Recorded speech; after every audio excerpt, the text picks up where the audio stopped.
Donc là, ça démarre. Entretien avec Françoise Bonnardel. Entretien avec Françoise. Mais moi, j'aime bien regarder le public Oui, mais aussi. bien sûr. Donc, on va s'entretenir comme ça à trois. Tout à fait. Donc Françoise, peut-être pouvez-vous nous dire, pour démarrer cet entretien, comment vous est venue l'idée de ce livre sur le prendre soin de soi? Je me suis dit qu'il y avait là matière à une réflexion sur une forme de spiritualité qui serait extrêmement concrète, justement, pratique. Et que ça pouvait être un défi aussi de prendre à contre-courant un certain nombre d'idées contemporaines relatives au bien-être, justement, relatives aussi à une tendance actuelle que je ne critique pas en son fond. Mais on entend beaucoup dire aujourd'hui qu'il faut aussi se soucier des autres. Bon, c'est très bien. Hein. Mais il y a un moment où un souci légitime ou une attention légitime peut se renverser complètement en son contraire. Qu'est-ce que ça veut dire s'occuper des autres si pendant ce temps on se maltraite soi-même? Alors peut-être que les grands maîtres, les saints accomplis sont capables de ça, mais la plupart d'entre nous n'en sommes pas capables. Si nous maltraitons notre santé, si nous nous surmenons, si nous n'avons pas d'estime pour nous-mêmes, comment allons-nous véritablement nous occuper des autres de manière efficace, intelligente, attentive? Merci. Et peut-être vous l'avez évoqué, puis on a dit qu'on allait aborder ce soir. Là, ce que vous entendez par nouvelle religion du bien-être, peut-être on peut aborder ce thème-là de manière plus frontale. Vous l'avez évoqué déjà dans cette première partie, donc approfondissons peut-être. Tout à fait. Alors, il est certain qu'à partir du moment où on parle de soin de soi, ou d'autrui d'ailleurs, hein, mais la thématique du soin elle-même suppose que l'on souhaite passer, pour soi-même ou pour les autres, d'un état de mal-être, ou enfin de négligence. Voilà, je crois que la négligence est une question qui nous préoccupe plus ou moins tous. Donc que l'on souhaite passer d'un état de négligence ou de mal-être à un état de mieux-être, si ce n'est de bien-être. Donc cette question, c'est le fil conducteur de mon livre. Bon. Seulement, on s'aperçoit très vite que tout le monde n'envisage pas ce passage de la même manière et n'envisage pas le mieux-être, surtout de la même manière. Donc, il m'a semblé nécessaire, et d'ailleurs le sous-titre, c'est une suggestion de l'éditeur, et il avait parfaitement raison. Tout le monde n'envisage pas ce mieux-être de la même manière, et il semble qu'il y ait aujourd'hui une sorte de dictature du bien-être. C'est peut-être un peu fort comme mot, mais c'est dans l'air du temps, si vous voulez. C'est dans l'air du temps, je cite ce mot de Philippe Muret qui parle justement vraiment d'une dictature du bien-être, à savoir que si vous ne souscrivez pas aux différentes sollicitations qui vous sont proposées en termes de bien-être, avec évidemment tout l'aspect commercial que ça implique aussi, on vous dira que vous vous négligez, que vous ne vous occupez pas de vous, etc. Alors, j'ai aussi écrit ce livre pour dénoncer la tyrannie du bien-être. Dans la mesure où c'est à chacun, et c'est en ce sens que c'est un appel, alors on en revient déjà au pilotage, chacun est appelé à piloter lui-même, à reprendre les commandes donc, de la manière dont il pressent que pour lui, pour elle, le bien-être, ça sera ça et pas autrement. Et j'ai cité des exemples extrêmes, vous voyez, parce que quand on parle de bien-être, on voit tout de suite des images qui sont véhiculées par la publicité d'ailleurs, hein, le bien-être, le spa, la méditation, le zen, la tasse de thé, je veux dire en écoutant de la musique, etc. Il y a un certain nombre de stéréotypes du bien-être. Mais dans la mesure où le bien-être est associé, si vous coupez les deux mots, hein, c'est pas bien-être, c'est bien-être. Être bien. Et à ce moment-là, le champ s'ouvre. Parce que, selon les individus, être bien, ça n'est pas forcément aller au spa ou au massage venus de toutes sortes de provenances des pays du monde. Ça peut être aussi s'imposer des heures de sport. Ça peut être aussi rester dans son atelier à chercher comment on va finir une toile ou comment on va finir une sculpture. Ça peut être aussi aller en haute montagne, prendre des risques. Je veux dire qu'il faut, à mon avis, casser cette idée d'un bien-être cocon stéréotypé au profit d'un être bien. Quand est-ce qu'on est bien soi-même ? Par rapport à soi-même, par rapport à son histoire, par rapport à ses aspirations profondes, et pas par rapport à la dictature du bien-être publicitaire. Donc le pilotage de soi, puisque c'est ça qui nous réunit au fond, le pilotage de soi, c'est d'abord de récupérer sa liberté face à toutes les images qu'on nous envoie pour nous dire, faites ça, vous allez voir, vous allez être bien, super bien même, hein, super bien. Voilà. Je crois que dans votre ouvrage, vous faites la distinction entre le souci de soi et le soin de soi. Vous vous rappelez ? Oui. Moi, ça m'avait parlé. Ouais. Et, ça peut être un éclairage complémentaire par rapport à ce que vous êtes en train d'évoquer. Tout à fait. Alors, je viens de rappeler là qu'il y a un mot, le même mot, c'est le mot cura, hein, qui a donné cure, donc l'image même du souci. Quand vous faites une cure, vous vous souciez de vous-même, vous prenez soin de vous-même, etc. En fait, ce que j'ai surtout voulu montrer, c'est qu'il faut distinguer le fait de se soucier d'eux et le fait d'avoir des soucis. Hein, c'est pas pareil. Quand vous avez des soucis, vous êtes complètement happé par vos soucis. Vos soucis vous rongent, comme on dit. Et se faire du souci ou avoir des soucis, ça ne veut pas dire forcément, paradoxalement, se soucier d'eux. Parce que vous n'avez plus le temps. Vous êtes complètement absorbé par vos soucis. Et puis la notion même de souci a une connotation un peu sombre. Hein, c'est sombre, le souci. Bon. Alors que se soucier d'eux, c'est déjà prendre soin. C'est-à-dire, c'est déjà... D'abord, c'est l'attention. Hein, à. Porter de l'attention à.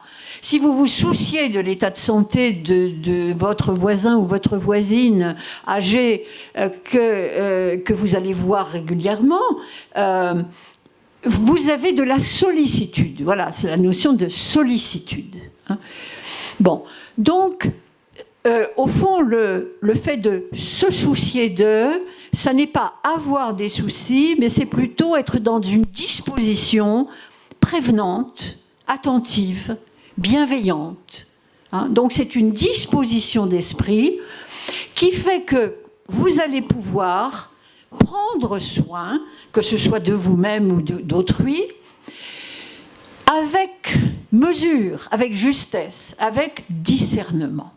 D'ailleurs, à ce propos, dans votre ouvrage, vous utilisez la métaphore de la hache. Parfois, il faut y aller à la hache pour pouvoir être dans le pilotage de soi et dans le soin de soi. J'avais dû immédiatement nuancer quand même. Je voulais sans doute dire, et je le répète, qu'il y a des situations où le souci de soi ou d'autrui et le soin que l'on s'accorde à soi-même peut prendre des formes extrêmes. C'est-à-dire qu'il y a des moments où il faut effectivement être gentil avec soi-même, arrêter de se harceler. Hein. Au fond, mon livre, c'est un peu un plaidoyer contre le harcèlement à l'égard de soi-même. On se harcèle beaucoup en fait. Hein, c'est ce que Freud appelait le surmoi. Bon, tu dois faire ça, et tu n'es pas assez ceci, et tu n'es pas assez cela, etc.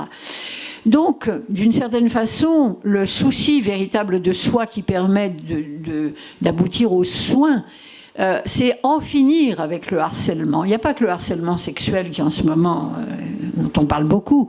Il y a aussi le harcèlement à l'égard de soi-même, se maltraiter soi-même. Quand est-ce qu'on commence à se maltraiter soi-même? Ça, c'est une question, je crois, qu'il faut se poser tous les jours. Quand est-ce qu'on doit se pousser soi-même? Parce que franchement, bon, hein, de temps en temps, ça ne fait pas de mal. Mais à quel moment le fait de s'imposer une discipline, par exemple, des efforts, à quel moment est-ce que ça devient du harcèlement? Et ça, je crois que c'est vraiment un exercice quotidien qu'il faudrait faire. Hein, chaque fois qu'on se dit « tu dois »,« tu peux »,« mais si tu peux », etc. Oui, sans doute.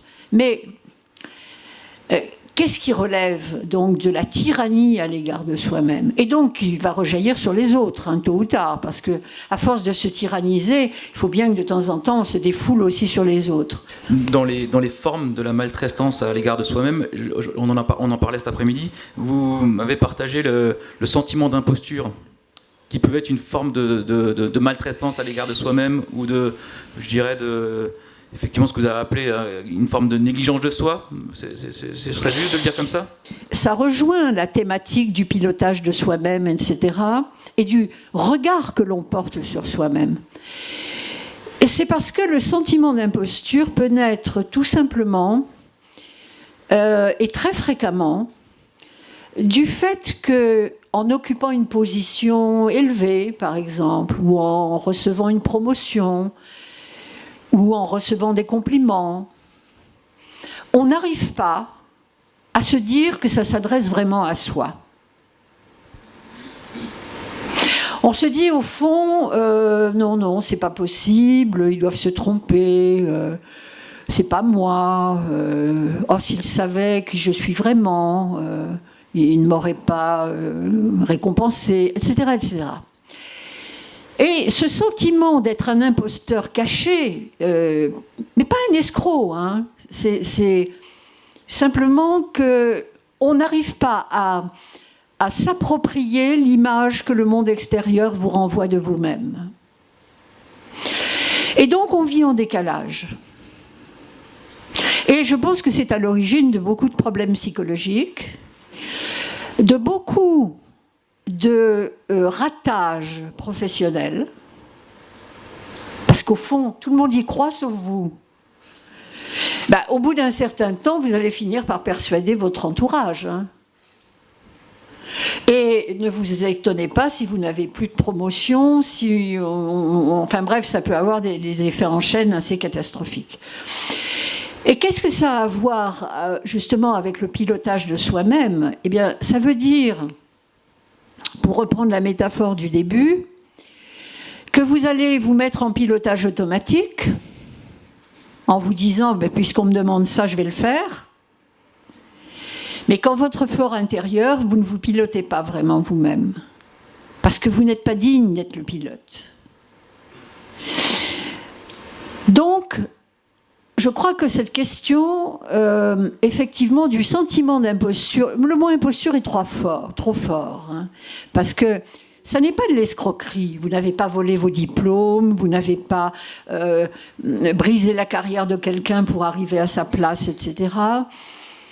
Mais vous n'y croyez pas vraiment. C'est-à-dire qu'au fond, vous ne vous jugez pas digne de ce qu'on vous reconnaît de l'extérieur. Et du coup, eh bien, vous ne pouvez pas vous piloter vous-même, parce que vous êtes en complet décalage, et même si ça ne se voit pas, ça finira tôt ou tard par se voir, par des choses imperceptibles, si vous voulez. Eh bien, le soin ultime que l'on puisse peut-être se porter, c'est à un moment donné, de se dire, bon, j'ai des défauts, évidemment, comme tout le monde, je ne suis pas parfaite, bon, mais je me reconnais dans ce que je suis. Et je valide en quelque sorte cette reconnaissance que les autres ont avec la marge d'erreur, voilà. Mais la marge d'erreur, c'est humain, tout le monde peut se tromper, etc. Mais je ne suis pas un faussaire. J'en venais à ça parce que ma question, ce serait quoi si les alliés finalement du pilotage de soi? Si on a évoqué un certain nombre d'obstacles, mais les alliés, ça pourrait être quoi? Les alliés, c'est à la fois la lucidité à l'égard de soi-même. Alors, cette lucidité, personne ne la possède intégralement. C'est pour ça que de temps en temps, c'est pas mal de se faire seconder, de se faire accompagner, d'une manière ou d'une autre, pour aller plus loin dans la connaissance qu'on peut avoir de soi-même. Et les alliés, c'est un mélange, à mon sens, de lucidité et de bienveillance. Et contrairement à ce qu'on pense, je crois qu'il y a beaucoup d'obstacles à cette bienveillance. Cette bienveillance à l'égard de soi. Oui, oui. Et que, vous savez, ce slogan, à la fois un peu ridicule et très vrai, rappelons aux femmes en particulier, je pense qu'il y a une spécificité féminine aussi dans l'histoire, hein, de par l'histoire même de l'évolution de la situation des femmes en société. Oui, la pub bien connue de tous et de toutes, non, il faut dire toutes et tous maintenant, ouais, vous avez remarqué depuis quelque temps, c'est parce que je le vaux bien, hein. Alors, c'est exaspérant et en même temps, c'est vrai. C'est vrai que, et pas les femmes seulement, hein, c'est vrai qu'il y a un moment donné, et ça rejoint ce qu'on disait précédemment, si vous n'êtes pas capable de vous dire, oui, effectivement, mais en toute modestie, si je puis dire, hein, c'est pas pour vous dire, je suis une créature exceptionnelle, etc. Là, on bascule dans autre chose. Mais c'est, oui, je le vaux bien, en fait, je l'ai pas volé. Je suis à ma place là où je suis. Voilà. Donc, les alliés, c'est à la fois un mélange de lucidité, mais pas de lucidité qui fait mal, vous savez, seulement, parce que la lucidité, ça décape parfois. Hein. Et on ne peut pas passer sa vie à être seulement lucide. Il faut une dose de lucidité et une dose de bienveillance. Et la bienveillance à l'égard de soi-même, contrairement à ce qu'on peut penser, sauf si c'est du narcissisme, bon, enfin, ça c'est autre chose. Hein. Mais la bienveillance lucide à l'égard de soi-même, c'est pas si facile à acquérir. Et peut-être que là, justement, un accompagnement de quelque nature que ce soit, de temps en temps dans la vie, ça fait pas de mal. Bon, je suis mal placé pour dire le contraire. Peut-être pour aller vers une ponctuation de notre échange et avant d'être en interaction avec la salle, on pourrait aller du pilotage de soi à la transformation du monde. C'est un autre thème qui nous est cher et qui, je sais, vous est cher aussi à vous. Oui. Vous l'abordez aussi dans l'ouvrage. À un moment donné, c'est oui. Comment passer finalement de ce pilotage de soi à quelque chose qui pourrait contribuer à être acteur d'une transformation plus globale? Au fond, si on a véritablement un souci exigeant de soi-même, il ne faut pas perdre l'exigence, hein. L'exigence à l'égard de soi-même, ça peut être aussi de s'imposer, comme je le disais au début, des choses assez difficiles, par esprit, par estime de soi-même, pour ne pas perdre l'estime qu'on a de soi-même. Eh bien, à ce moment-là, vous vous apercevrez que vous êtes mieux disposé à l'égard d'autrui. D'abord parce que vous ne ressentez pas la présence d'autrui comme une agression ou comme une invasion. Mais que, comme vous êtes au clair avec vous-même, vous allez aussi pouvoir donner à autrui ce qu'il faut, mais pas plus. Je vous propose de mettre fin à l'échange parce qu'à un moment donné, il y a une fin, et donc de remercier Françoise Bonnardel.